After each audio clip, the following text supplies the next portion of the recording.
ইমাম আবু হানিফা রাহিমাহুল্লাহ জীবনে কখনো বলে নাই তোমরা আমার নামে দল খোলো।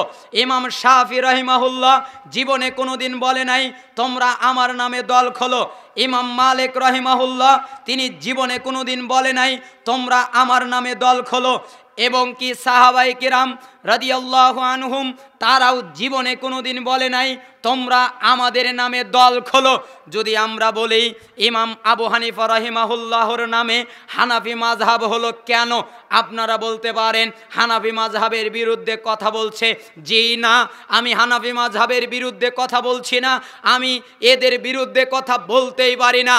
কারণ আমি ইমাম আবু হানিফা রাহিমাহুল্লাহকে আমার মাথার তাজ মনে করি। এজন্যই তো তার নাম শেষ হলেই রাহিমাহুল্লাহ পড়ি। রাহিমাহুল্লাহ মানে আল্লাহ তার উপরে রহমত বর্ষণ করুন। হে আল্লাহ, তুমি ইমাম আবু হানিফা রাহিমাহুল্লাহকে জান্নাতের উঁচু স্থানে জায়গা করে দাও। আমরা ইমাম আবু হানিফা রাহিমাহুল্লাহর বিরোধিতা করি না, বরঞ্চ তার পক্ষে কথা বলি। তিনিও ইখতিলাফ শিখাননি।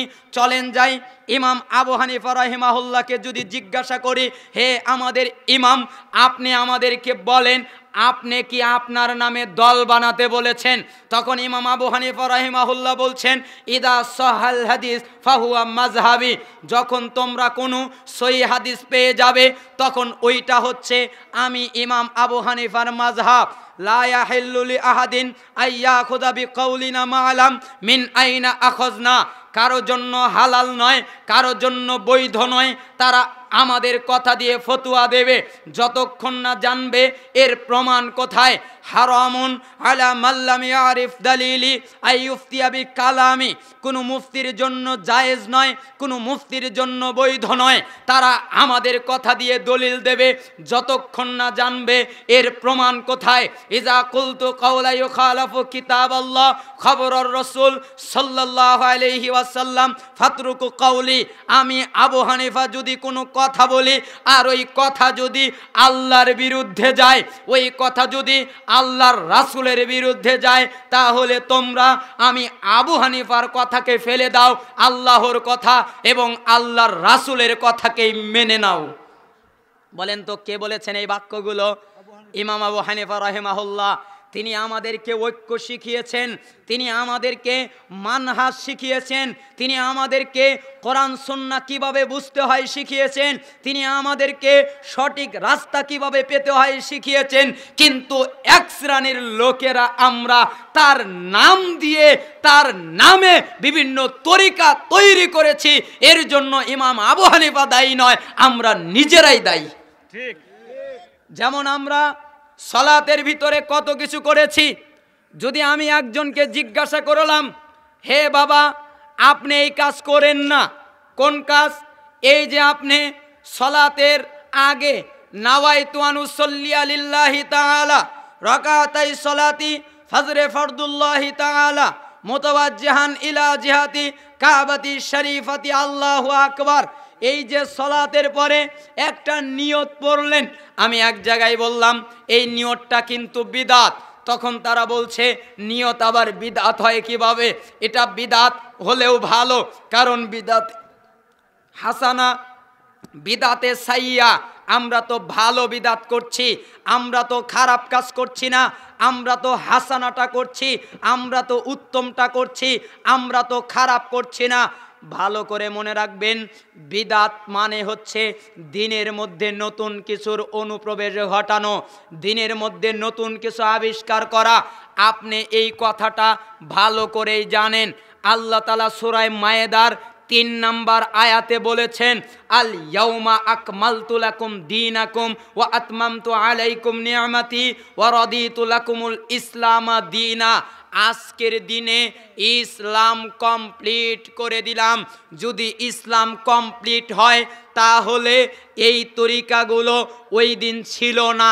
যদি ইসলাম কমপ্লিট হয় ওই কমপ্লিটের ভিতরে নাওয়াইতুয়ান ছিল না।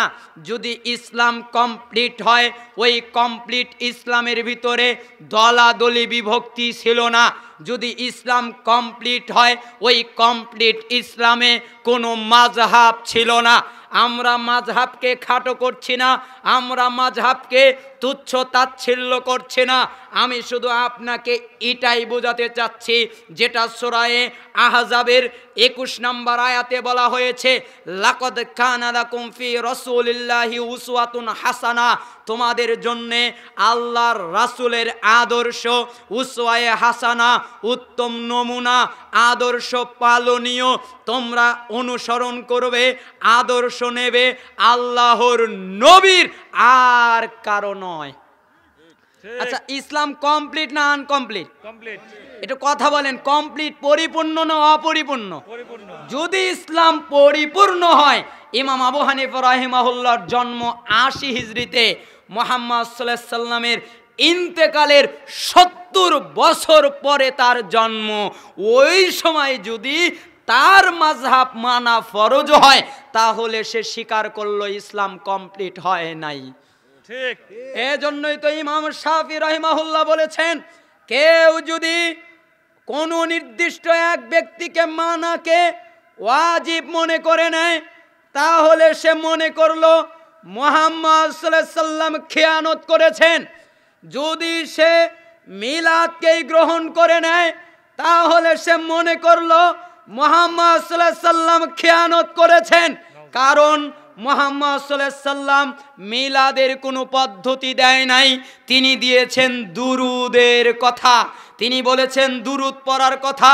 তিনি বলেছেন, যে ব্যক্তি আমার উপরে একবার দুরুদ পড়বে, আল্লাহ তাআলা তার উপরে 10 বার রহমত বর্ষণ করবেন, তার 10টা গুনাহ ক্ষমা করবেন, তার 10টা মর্যাদা বাড়িয়ে দেবেন। একবার দুরুদ পড়লে, মিলাদের কথা বলা হয়নি।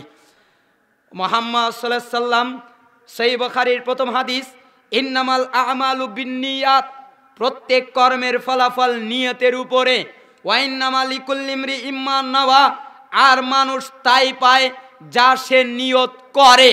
আল্লাহর নবী আমাদের শিখিয়েছেন নিয়ত করা, আর আমরা আমাদেরকে শিখিয়েছি নিয়ত পড়া। দুইটা এক জিনিস নয়। যদি নিয়ত পড়া শরীয়তে থাকে, তাহলে মনে হবে মুহাম্মদ সাল্লাল্লাহু আলাইহি সাল্লামের উপরে শরীয়ত পরিপূর্ণভাবে নাজিল হয়নি, এজন্যই এটা তৈরি হয়েছে।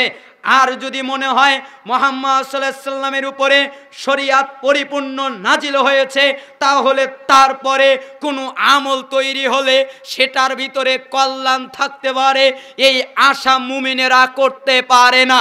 আল্লাহর নবী শেখালেন নিয়ত করা, আর আমরা শেখালাম নিয়ত পড়া। আচ্ছা, নিয়তের অর্থ তো ইচ্ছা করা, তাই না? নিয়তের অর্থ সংকল্প করা, নিয়তের অর্থ আশা করা, নিয়তের অর্থ আকাঙ্ক্ষা করা। তো নিয়তের অর্থ যদি ইচ্ছা করা হয়, সংকল্প করা হয়, তো ওইটা আবার পড়া যায় কি করে? এক অঙ্গের কাজ অন্য অঙ্গ দিয়ে করা যায়? আমরা তেল কোথায় নেই? মাথায় নেই না? এখন মাথায় নেওয়ার পরিবর্তে যদি কানে ব্যবহার করি, বলেন তো আমাদেরকে আপনারা কি বলবেন? পাগল বলবেন। আমরা খাবার খাই কি দিয়ে? মুখ দিয়ে না? এটা যদি অন্যভাবে ব্যবহার করি, তাহলে কি বলবেন? পাগল বলবেন। এক অঙ্গের কাজ যদি আর এক অঙ্গ দিয়ে করি, আল্লাহ তাআলা হাঁটার জন্য দিয়েছেন। আমি বললাম পা দিয়ে না হেঁটে হাত দিয়ে হাঁটবো, ব্যায়াম শিখে হাত দিয়ে হাঁটা শুরু করলাম, তাহলে আপনারা কি বলবেন? যে লোকটা একটা পাগল, বেকুব, এক অঙ্গের কাজ আর এক অঙ্গ দিয়ে করে। ঠিক নিয়তের অর্থ ইচ্ছা করা। যেটা অন্তরের কাজ সেটা জবান দিয়ে করা যায় না, যেটা অন্তরের কাজ সেটা অন্তর দিয়ে করতে হয়, জবান দিয়ে করলে।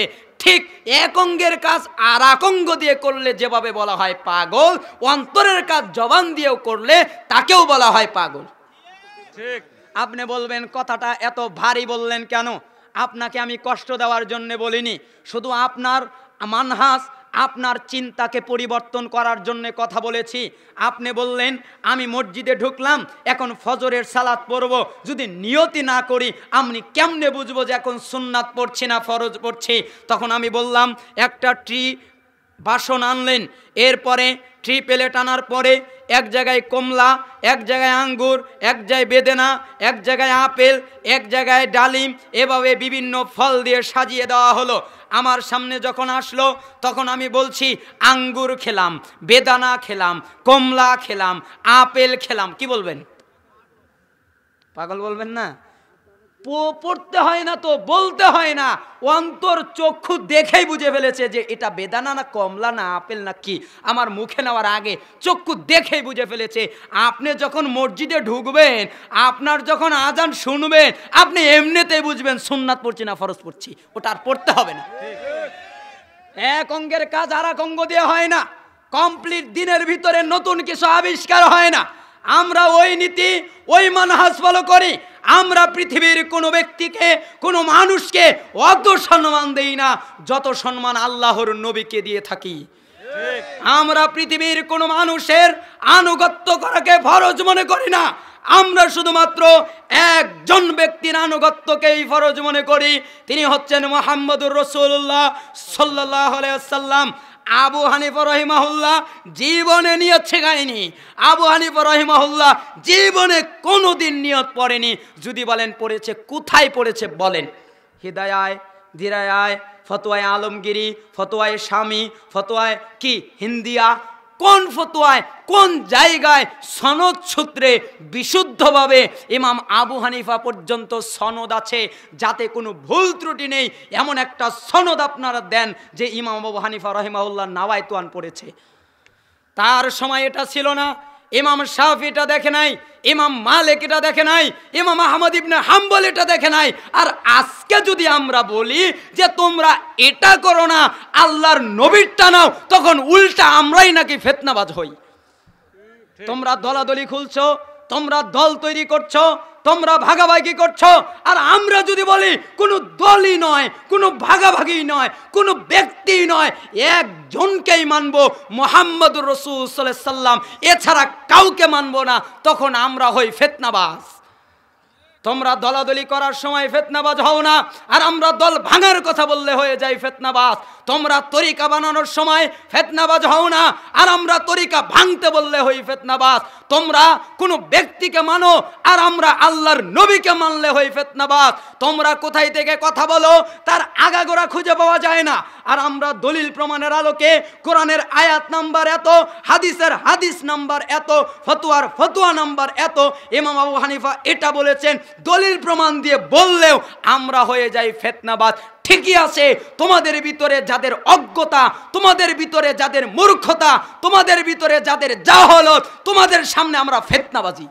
ঠিক, তোমাদের কাছে আমরা ঐক্যর সৈনিক হতে পারবো না, তোমাদের কাছে ফিতনাই মনে হবে, কারণ তোমরা ফিতনার সাথেই জড়িত হয়ে গেছো। তোমরা ফিতনার সাথে জড়িত হয়ে বিভক্ত হয়ে মুসলিম জাতিকে খণ্ড বিখণ্ড করেছো, আর আমরা ঐক্য করতে গেলে কও ফিতনাবাজ। আজকে মুসলমানের কি অবস্থা? ইসলাম কমপ্লিট হয়ে গেছে, কমপ্লিট ইসলামের নতুন কিছু ঢোকে না, বাড়ে না। কমপ্লিট তো বোঝেন, তাই না? পরিপূর্ণ, পরিপূর্ণ। এই গ্লাসটা যদি আমি নেই, ধরেন এটা একটা গ্লাস, এটা বোতল, এটা তো পরিপূর্ণ, তাই না? পরিপূর্ণ। এর ভিতরে কি পানি রাখা যাবে? আর যদি আমি বলি যে আমি আর একটু পানি এখানে রাখবো, তো কি করব? ওইখানে ফেলে দিতে হবে, অথবা রেখতে গেলে পানি পড়ে যাবে। ঠিক ইসলাম কমপ্লিট। যদি আপনি নতুন কত আমল আবিষ্কার করতে চান, তাহলে ইসলামে যেই আমল আছে ওই আমল পড়ে যাবে। আপনি যদি নতুন কোনো তরিকা পদ্ধতি আবিষ্কার করতে চান, তাহলে কমপ্লিট ইসলাম থাকবে না। আবার বলে বিদাত, বিদাত ইবাদত নাকি বিদাত হয়, দোয়া নাকি বিদাত হয়। কিছুদিন আগে আপনাদের এলাকায় মনে আছে, একজন আমাকে প্রশ্ন করলো, আর দোয়া হুয়াল ইবাদাত, দোয়াটাই হলো ইবাদাত। তখন আমি বললাম, আপনার কথা ঠিক আছে, দোয়াটা ইবাদাত, এ কথা ঠিক আছে, কিন্তু একটা ব্যক্তি যখন মাজারে গিয়ে বলবে, হে আমার বাবা আমাকে একটা সন্তান দেন, এটা দোয়া না? দোয়া না? তাহলে এই দোয়ার নাম কি? শিরক। এটাও দোয়া, তবে এই দোয়ার নাম কি? শিরক। নিয়ম মাফিক যদি করা হয় তাহলে ওটা দোয়া ইবাদত। আবার শিরকি কায়দায় যদি করা হয় তাহলে ওই দোয়ার নাম শিরক। আবার যদি বিদাতি কায়দায় করা হয় তাহলে ওই দোয়ার নাম বিদাত। বিদাত হয় তিন অবস্থায়। কয় অবস্থায়? জটিল কঠিন না, সহজ ভাষায় বোঝেন। বাড়ালে হয় বিদাত, কমালে হয় বিদাত, চেঞ্জ করলে হয় বিদাত। আল্লাহ তাআলা যেই ইসলাম দিয়েছে তার থেকে যদি বাড়িয়ে দেন, আল্লাহর ইসলাম থাকবে? অথবা যদি কমিয়ে দেন, আল্লাহর ইসলাম থাকবে? অথবা যদি চেঞ্জ করেন, আল্লাহর ইসলাম থাকবে? তার মানে বিদাত হয় বাড়ালে, বিদাত হয় কমালে, বিদাত হয় চেঞ্জ করলে। আমরা যদি আপনাদেরকে বলি ফরজ সালাতের পরে মুনাজাত করেন না, তখন আপনারা উল্টা আমাদের বলেন ফিতনাবাজ। আমরা কেন বলি? আমরা রাসূলের আনুগত্যেই থাকতে চাই, আমরা তার নীতি আদর্শ মানতে চাই। আল্লাহর নবী জীবনে কোনো দিন ফরজ সালাতের পরে মুনাজাত করে নাই, বরঞ্চ তিনি যখন ফরজ সালাত শেষ হতো তখন বলতেন, কোনো বর্ণনায় আল্লাহু আকবার, আবার কোনো বর্ণনায় 3 বার আস্তাগফিরুল্লাহ আস্তাগফিরুল্লাহ আস্তাগফিরুল্লাহ। 3 বার যদি পড়ে তাহলে আল্লাহ তাআলা তার গুনাহ ক্ষমা করে দেন। সুবহানাল্লাহ সুবহানাল্লাহ আলহামদুলিল্লাহ আল্লাহু আকবার 33 বার, লাস্টে আল্লাহু আকবার 34 বার দিয়ে 100 পূর্ণ, অথবা লা ইলাহা ইল্লাল্লাহু ওয়াহদাহু, এই দোয়া দিয়ে 100 পূর্ণ যদি কেউ করে, তাহলে তার গুনাহ যদি সমুদ্রের ফেনার মতো হয় তবু আল্লাহ ক্ষমা করে দেয়। আয়াতুল কুরসি ফরজ সালাতের পরে একবার, রাসূল সাল্লাল্লাহু আলাইহি ওয়াসাল্লাম বলছেন, কেউ যদি ফরজ সালাতের পরে একবার আয়াতুল কুরসি পড়ে তাহলে সে জান্নাতে যাবে। মাঝখানে বাধা হলো মৃত্যু, মানে মৃত্যু হলেই সে জান্নাতে চলে যাবে। কেউ যদি ফরজ সালাতের পরে সূরা ইখলাস, সূরা ফালাক, সূরা নাস, সূরা ইখলাস ফজর আর মাগরিবে 3 বার, ফালাক 3 বার, নাস 3 বার পরে, আর বাকি ওয়াক্তে একবার করে, রাসূল সাল্লাল্লাহু আলাইহি ওয়াসাল্লাম বলেছেন যত বিপদ আপদ আছে সবগুলো থেকে আল্লাহ সুবহানাহু ওয়া তাআলা তাকে রক্ষা করবেন। তারপরে আরো দুয়ার কথা এসেছে, বলেন তো এইগুলো কে নষ্ট করেছে? রব্বানা আতিনা ফিদ দুনিয়া হাসানা। আমরা বলছি না যে এটা জায়েজ না, আমরা বলছি না যে এটা হারাম, আমরা এই বাক্য বলছি রব্বানা আতিনা ফিদ দুনিয়াকে কেন খারাপ মনে করব? এটা তো কোরআনের আয়াত। রব্বানা আতিনা ফিদ দুনিয়া হাসানা ওয়া ফিল আখিরা হাসানা ওয়া কিনা আযাবান্নার। হে আল্লাহ, আপনি আমায় দুনিয়ায় কল্যাণ দান করেন, হে আল্লাহ আপনি আমাকে আখিরাতে কল্যাণ দান করেন, হে আল্লাহ আপনি আমাকে জাহান্নামের আযাব থেকে রক্ষা করেন। এইটা দোয়া, এটাকে কেন বিদাত বলবো? আরে বোঝেন, বিদাত বাড়ালে হয়, বিদাত কমালে হয়, বিদাত চেঞ্জ করলে হয়। যখন আপনি ফরজ সালাতের পরে এই দোয়া দিয়েছেন তখন আল্লাহর নবীর শেখানো সব সুন্নাত জবাই হয়েছে, তখন আর আল্লাহর নবীর সুন্নাত সেখানে নাই। আপনার এই কারণে বিদাত বলেছি, আল্লাহর নবীকে অপমান করা বিদাত, আল্লাহর নবীকে ওভারটেক করা বিদাত, আল্লাহর নবীর ইবাদতকে ফেলে দিয়ে কোনো বানানো নীতির ইবাদত করা বিদাত, আল্লাহর নবীর দোয়াগুলোকে সরানো হলো বিদাত। এই বিদাতের কারণে কতগুলো সুন্নাত নষ্ট হয়েছে। এজন্যই সালফে সালেহিন বলতেন, সাহাবায়ে কেরাম বলতেন, যখন কোনো জায়গায় কোনো বিদাত আবিষ্কার করা হয় তখন ওই জায়গা থেকে সুন্নাত উঠে যায়। যখন নামাজের প্রথমে নাওয়াইতুয়ান চালু হয়েছে ওই জায়গায় নিয়ত করতে হয়, এইটা উঠে গেছে। যখন ফরজ সালাতের পরে মুনাজাত চালু হয়েছে ওই জায়গায় যেই দোয়াগুলো করা হয় ওইটা উঠে গেছে। যখন সবার সমিতির পরে দোয়া চালু করে দেওয়া হয়েছে তখন সবার পরে মজলিসের কাফফারার যে দোয়া পড়তে হয় ওই দোয়া উঠে গেছে। যখন তারা দুরূদ পড়ার পরিবর্তে মিলাদ আবিষ্কার করেছে, যখন দুরূদ পড়া উঠে গেছে, যেইখানেই তারা বিদাত আবিষ্কার করেছে ওই জায়গা থেকেই সুন্নাত উঠে গেছে। আমরা বলছি সুন্নাতের ভিতরেই কল্যাণ, আমরা বলছি নবীর আদর্শেই কল্যাণ, আমরা বলছি এটাই আমাদের হেদায়েতের মানদণ্ড। আর এই কারণে আপনারা মাহফিল হতে দেন না, আপনারা ফিতনাবাজ মনে করেন। আমরা সরকারের বিরুদ্ধে অবস্থান নেই না, আমরা খারিজি আকীদা নই, আমাদের আকীদায় খারিজি নীতি নেই। আমরা মুসলিম সরকারকে কাফের মনে করি না। আমরা যারা নামাজ সালাত আদায় করে তাদের বিরুদ্ধে জিহাদ করাকে জায়েজ মনে করি না। আমরা যারা সালাত আদায় করে তাদের সামনে মিছিল মিটিং করে যুদ্ধ করাকে জায়েজ মনে করি না। আমরা এই আকীদারই নই, আমরা খারিজির নীতিরই নই। যারা সালাত আদায় করে আমরা তাদের মুসলিম মনে করি। যারা সালাত আদায় করে সে যদি জিনা করে, সে যদি পাপী হয়, সে যদি গান বাদ্য শোনে, সে যদি খারাপ কাজ করে, তবু আমরা তাকে মুসলিম মনে করি। তার বিরুদ্ধে জিহাদকে আমরা বৈধতা দেই না। ঠিক, আমরা খারিজি আকীদার নই, আমরা জঙ্গিদের মতো নই, আমরা জঙ্গিদের গোষ্ঠীর নই যারা রাতারাতি মানুষকে হত্যা করে রাইফেল দিয়ে গুলি দিয়ে রাতারাতি মুসলমানকে হত্যা করে শহীদ হতে চায়। আমরা ওদের আকীদা বিশ্বাস করি না। ঠিক, আমরা ওইটাই গ্রহণ করি যেটা আমাদের নবী আমাদের শিখিয়েছে আমরা ওইটাই গ্রহণ করি, যেটা আল্লাহ তাআলা আমাদের শিখিয়েছে আমরা ওর ইত্তেবা করি, যেই ইত্তেবা করতে আল্লাহ বলেছেন আল্লাহর নবী মুহাম্মদ সাল্লাল্লাহু আলাইহি সাল্লামের। বলেন তো ওই ফরজ সালাতের পরে মুনাজাত আল্লাহর নবী জীবনে করে নাই, কেন করে নাই? আপনি বলেন আমি একটু নেকির কাজ করব, খারাপ কি? ঠিক কথা, কারণ আমার আর আপনার ভিতরে এই আবেগ আর অনুভূতি আছে, এই ভালোবাসা আছে, আমরা সবাই বলতে পারি আমার আর আপনার ভিতরে এই অনুভূতি আবেগ আছে। আমরা চাই আল্লাহ তাআলার কাছে একটু দোয়া করব, আল্লাহ তাআলার কাছে কাঁদবো, আল্লাহ তাআলার কাছে ক্ষমা চাইব।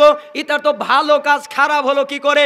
আসলেই তো ভালো কাজ, এটা তো উত্তম কাজ, এটা তো খারাপ হওয়ার কথা নয়। কিন্তু খারাপ হলো কখন?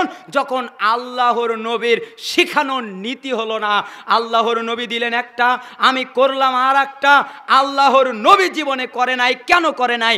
আল্লাহর নবীর সাহাবীরা জীবনে করে নাই, কেন করে নাই? মক্কা মদিনায় করা হয় না, কেন করা হয় না?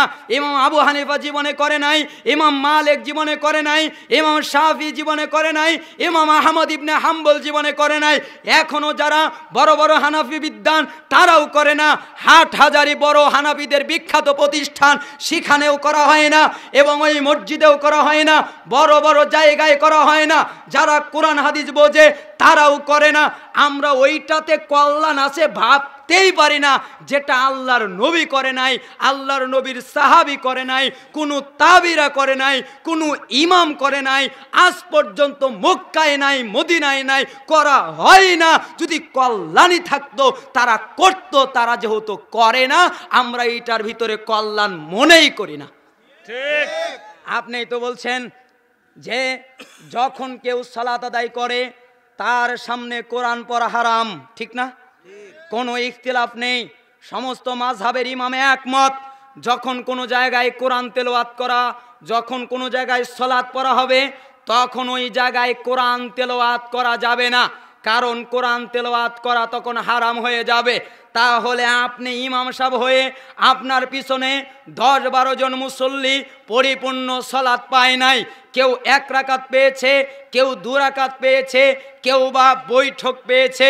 ওই লোকটা আপনি সালাম ফিরানোর পরে দাঁড়িয়ে গেছে, তখন আপনি রব্বানা আতিনা দিয়ে আপনার মাইক্রোফোনের মাধ্যমে দোয়া পড়ছেন। যদি কোরআন পড়া সালাতি ব্যক্তির সামনে হারাম হয়ে থাকে তাহলে বলেন এই দোয়া পড়ার অবস্থা কি হতে পারে? ঠিক, মসজিদে ঢোকার একটা দোয়া আছে, আল্লাহুম্মা আফতাহ লি আবওয়াবা রাহমাতিক, ওই জায়গায় আর একটা দোয়া লাগালে আল্লাহর নবী অপমান হবে। ঠিক, মসজিদ থেকে বের হওয়ার একটা দোয়া আছে, আল্লাহুম্মা ইন্নী আসআলুকা মিন ফাদলিক, ওই জায়গায় আর একটা লাগালে আল্লাহর নবী অপমান হবে।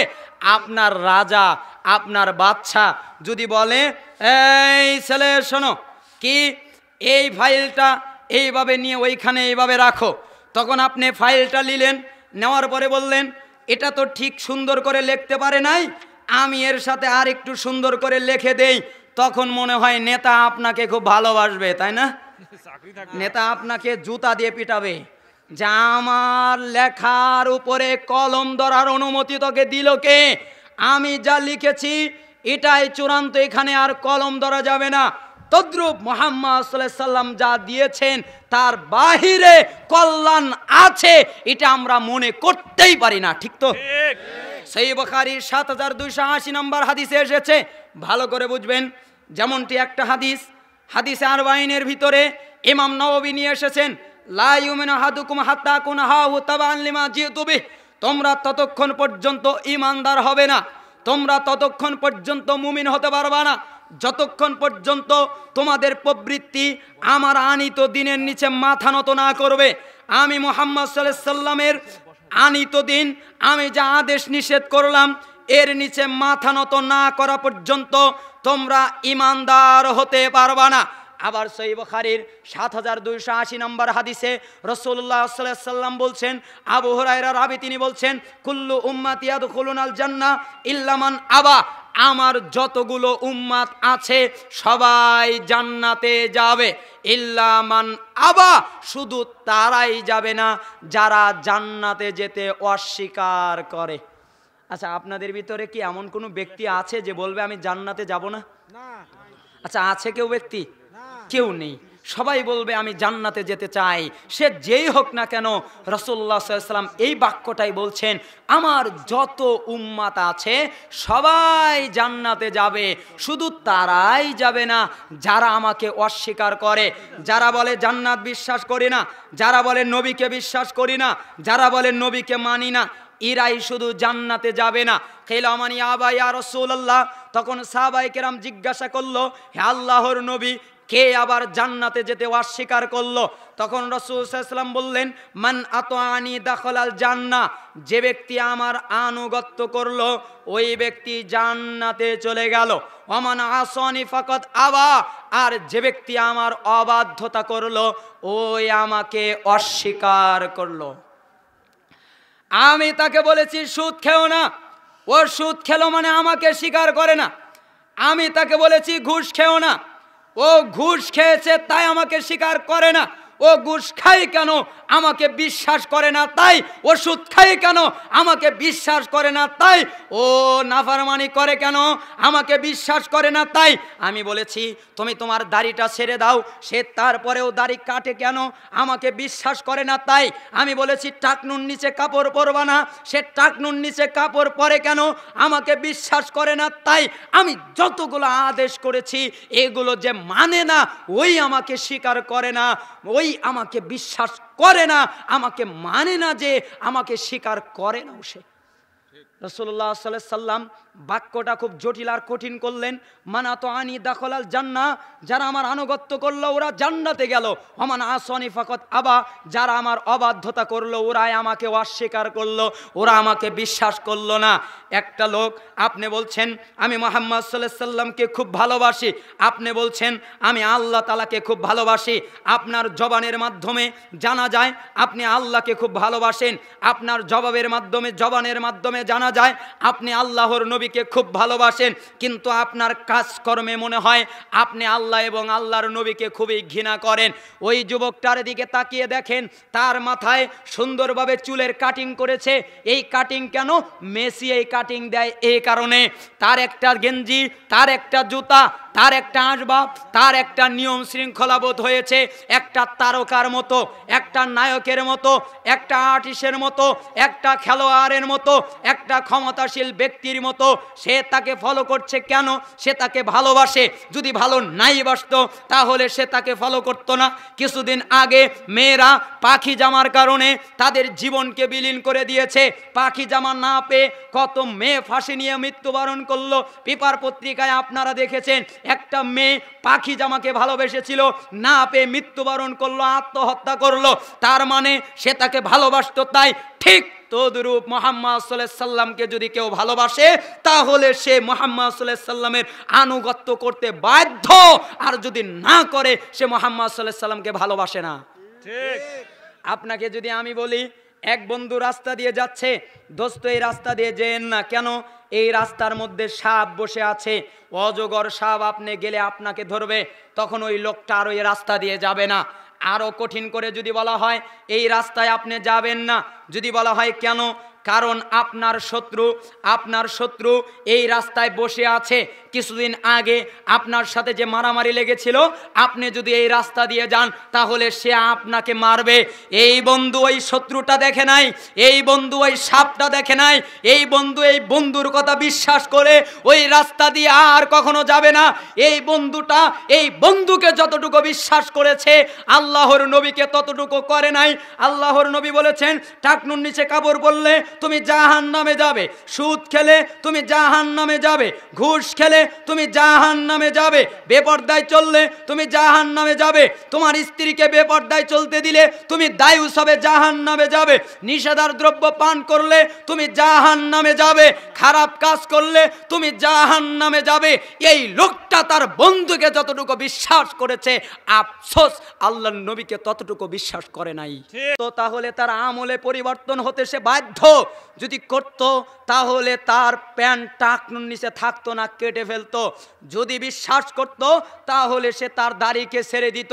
যদি বিশ্বাস করত তাহলে সে সুদ আর ঘুষের সাথে সম্পৃক্ত হতো না। হে আল্লাহ, তুমি আমাদেরকে তৌফিক দান করো, আমরা যেন আল্লাহর নবীকে ভালোবাসতে পারি আনুগত্যের মাধ্যমে। আমরা একটা হাদিস ব্যাখ্যা করতে এখানে এসেছি, যেখানে আল্লাহর নবী বললেন আমার সুন্নাত আর আমার খোলাফায়ে রাশিদিনের সুন্নাত আঁকড়ে ধরবা। এই হাদিস দ্বারা এক শ্রেণীর লোকেরা বিভক্ত হয়ে গেল। তারা বলছে যে আমার সুন্নাত মানে রাসূলের সুন্নাত, আর সাহাবীদের সুন্নাত মানে আলাদা সুন্নাত। কিন্তু মূলত তা নয়। সাহাবীরা নবীরটাই মানতেন, যেমনটি সহিহ বুখারীর 1597 নম্বর হাদিসে এসেছে, আনা আবেস ইবনে রবিয়া রাদিয়াল্লাহু আনহু قال, আবেস ইবনে রবিয়া রাদিয়াল্লাহু আনহু তিনি বলছেন, রাআইতু উমর ইবনুল খাত্তাব ইউকাব্বিলুল হাজার ইয়ানিল আসওয়াদ ওয়া ইয়াকুল ইন্নী আ'লাম আন্নাকা হাজারুন লা তানফাউ ওয়া লা তাদুররু ওয়ালাউলা আন্নী রাআইতু রাসূলুল্লাহ সাল্লাল্লাহু আলাইহি ওয়াসাল্লাম ইউকাব্বিলু কামা কাব্বালতুক। ওমর ইবনুল খাত্তাব রাদিয়াল্লাহু আনহু তিনি হজ করতে গিয়ে হাজরে আসওয়াদের সামনে হাজরে আসওয়াদকে এভাবে চুমা খাচ্ছেন আর বলছেন, হে হাজরে আসওয়াদ, আমি জানি তুমি একটা কালো পাথর, আমি জানি তুমি একটা কালো পাথর, তুমি আমার কোনো উপকার করতে পারো না, তুমি আমার কোনো ক্ষতি করতে পারো না। আমি ভালো করে জানি তুমি একটা কালো পাথর মাত্র, তুমি আমার উপকার করতে পারো না, তুমি আমার কোনো ক্ষতি করতে পারো না। আমি যদি মুহাম্মদ সাল্লাল্লাহু আলাইহি সাল্লামকে তোমাকে চুমু দিতে না দেখতাম, তাহলে আমি ওমর ইবনুল খাত্তাব তোমাকে জিন্দেগিতে চুমা দিতাম না। মুহাম্মদ সাল্লাল্লাহু আলাইহি সাল্লাম তোমাকে চুমা দিয়েছেন দেখে আমিও তোমাকে চুমা দিলাম। দেখেছেন আনুগত্য, সাহাবীদের আনুগত্য কেমন। আর ওই সাহাবীদেরকে আমরা বিভক্ত করে দিচ্ছি যে রাসূলের সুন্নাত একটা আর সাহাবীদের সুন্নাত আর একটা। এটা হবারই নয়। আসমানে যদি চাঁদ ওঠে আর যদি সূর্য ওঠে, আমি যদি বলি আমার সূর্য আর আপনাদের সূর্য, মনে হয় দুইটা হবে, তাই না? আমার চাঁদ আপনাদের চাঁদ কটা হবে? আমার সুন্নাত আর খোলাফায়ে রাশিদিনের সুন্নাত একটাই। আল্লাহর নবী সাল্লাল্লাহু আলাইহি সাল্লাম খোলাফায়ে রাশিদিনকে আলাদা কোনো সুন্নাত পালন করার অনুমতি দেয় নাই, অথচ আমরা তার নামে লাগিয়ে দিয়েছি। আমরা তাদের নামে এই হাদিসটাকে অপব্যাখ্যা করে উল্টা বোঝাচ্ছি। উরওয়া তিনি বলছেন যে মুআবিয়া বিন কুররা তার পিতার বরাতে হাদিস বর্ণনা করছেন যে তার পিতা একদিন যাচ্ছিলেন, মুজাইনা থেকে আগত একটা দলের সাথে হলেন। দলের সাথে রাসূল সাল্লাল্লাহু আলাইহি সাল্লামের কাছে গিয়ে বায়াত গ্রহণ করলেন। তখন তিনি দেখলেন রাসূল সাল্লাল্লাহু আলাইহি সাল্লামের এই গলার বোতাম খোলা ছিল। এরপরে তিনি তার এই পিছন দিক থেকে হাত ঢুকিয়ে মোহরে নবুয়াত স্পর্শ করলেন। এরপর থেকে মুআবিয়া বা তার পিতা বা তার সন্তান কখনো, মুআবিয়া এবং তার সন্তান তাদের মৃত্যু পর্যন্ত আর জীবনে তাদের গলা আটকায়নি।